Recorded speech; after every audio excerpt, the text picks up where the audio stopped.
But I love political voices. On Political Voices, we talk politics. In a country of diverse interests, we get what, when, and how is politics. And this is our business on Political Voices. Nigeria, a country of over 160 million people. Political Voices is gauging the temperature, setting the agenda. Political Voices exclusively on Dream FM, 9 o'clock in the morning, Monday to Friday.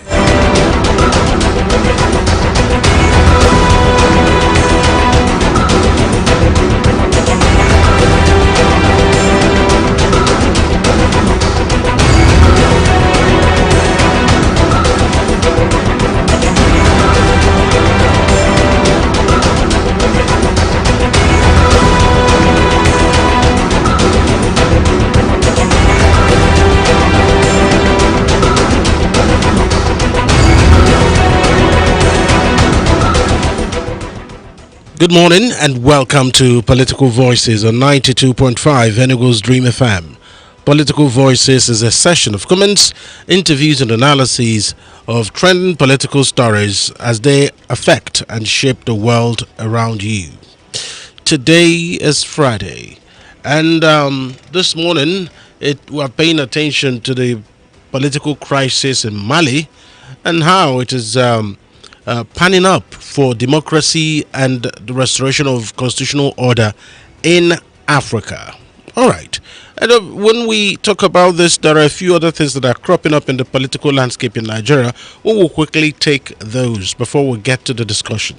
Nigeria will enforce the principle of reciprocity in granting permission to airlines to resume operations into the country as it opens its airspace, the federal government said on Thursday.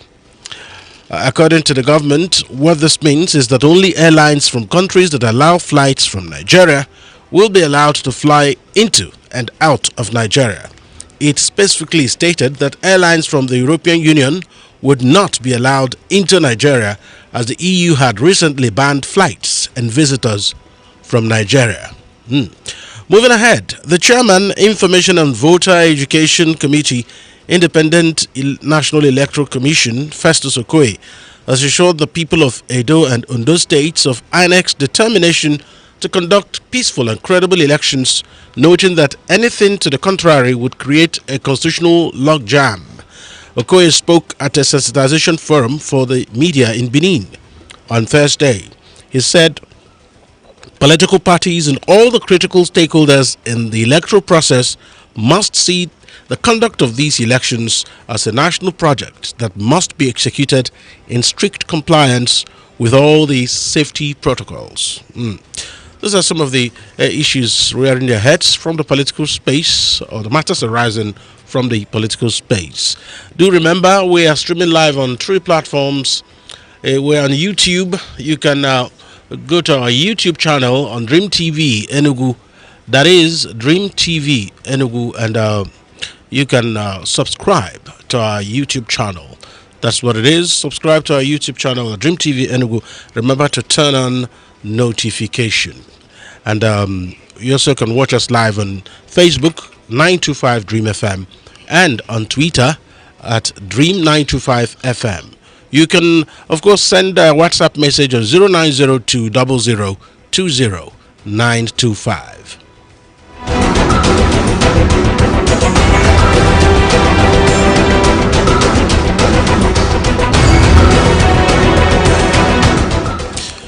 The political developments in Mali has hit the West African sub-region like a hurricane.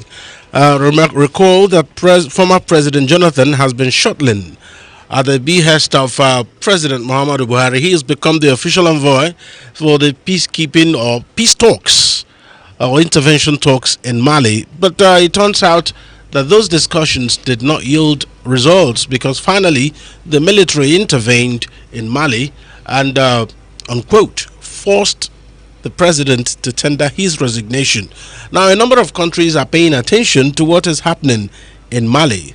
The European Union has responded, Germany has responded, China has also responded, and even France is calling for an immediate return to civilian rule in Mali following a military coup in the West African nation this week The former colonial power has worked to stabilize the country since leading a 2013 military operation to oust extremists in the north. With Mali the cornerstone of French-led efforts to roll back jihadists in the Sahel, President Emmanuel Macron on Wednesday repeated his call for a quick transition back to civilian rule. Of course, talking about that, ECOWAS has also reeled out a number of sanctions against Mali because of the military intervention. Of course, all the borders they have with other countries of Africa are now locked, so they are not interacting in terms of trade, or both for inflow and outflow of cash, goods, and people. Those things are not happening now. And of course, we are talking about the crisis in Mali. We'll talk about it in the context of the Malian crisis and concerns over democracy and constitutional order in Africa. Look at the issues. My name is Alex Obodo. I'm joined this morning by Barrister Nnadi Ofokansi. He's an Enugu-based constitutional lawyer, property consultant, and political analyst. He's also head of Ofokansi Chambers and, of course, the chairman of the Ezago Bar Association, ASBA. Good morning to you, sir, and thanks for joining us. Thank you, Alexa. Thank you, listeners, for having us once more. I'm sure you've been monitoring events in Mali, and as a lawyer, there are constitutional implications when the army intervenes and either forces the president to resign or asks him to resign. I mean, whichever happens there. There are constitutional implications for that. What are those implications? Well, you see, when we don't need to jump at the constitutional implication direct. Let's first of all look at Mali in the context of its, geographical situation in West Africa. Mali could jolly well be classified as a country both in West Africa and in part of North Africa, because it has one of the largest geographical area in West Africa. From the southern part of Mali is almost as big as Cameroon, even bigger than some of West African countries. But the northern part of Mali borders Algeria. And with that very border with Algeria, Mauritania, and Niger by the other side, you find out that Mali has a history of having, a balanced, two segmented, lifestyles. One, the lifestyle of the north, one, the lifestyle of the south. But then again, to go to your question, get into your question directly about the constitutional implication, we know definitely that military intervention in civil politics is an aberration. We know it is wrong. We know it is illegal. Let us just place it on an elementary measurement scale, what you call a scale of preponderance of evidence. If you now say you hired a security man, gave him his duties as a security man, pay him from your taxes, the taxes you collect, suddenly the security man turns the gun you gave him against you and tells you to leave the house, that is now the owner of the house. That's the elementary analysis of what happened in Mali. That shows you ab initio that the thing is illegal, because there's no way the man who you hired to secure your life can now chase you, to give him the key to the house, because you are no more the boss. He's now the boss. That is the elementary aspect of it. Because if you look at the scenario in Mali, since the incident happened, in fact, where the thing was boiling, I was following it, even when Jonathan was paying visits from time to time to Mali. I know eventually it will snowball into a kind of crisis that will midwife a military coup. Reason, the kind of patience some West African countries or some African countries have over their leaders, whether they are competent or incompetent leaders, Malians cannot excite that kind of patience. You also notice that the level of insurgency in Mali, when it started, because it was like, Mali was like, he's like an European tourist hub. They come to Mali from that, moving in from Algeria into Mali. And because they want to be comfortable in Mali, nobody was happy with the kind of insurgent that engulfed Mali. They come from Niger, they come from Algeria, they come from all sorts of North African and most of these volatile Islamic nations. And to contain it becomes a very big challenge to the man in power. But now the question we also ask ourselves is, If the president now ousted is the commander-in-chief of the armed forces as well as the president of Mali, what steps did he take to curtail those insurgencies that led eventually to his downfall? Did he equip the army very well? Or were the army trying to be lackadaisical about their duties as soldiers, not to carry on their constitutional functions? Now, having equipped the army, assuming without considering the fact that he equipped the army, did the mismanagement of the resources sent to the army occur within the army itself? So these are the questions Malians should ask themselves, and those of us in Nigeria should also take a cue, because when it's happening in Mali today, you don't know the next West African country to happen to the next minute. Why we try to talk of issues of this nature in Dream FM? It's not because Dream FM is situated in Mali, no. But we know, we take tips from what happened in other areas so that we can amend our own. Bad leadership, bad rulership, governance is about the people. How do you protect the sovereignty of the people that gave you that mandate to rule them?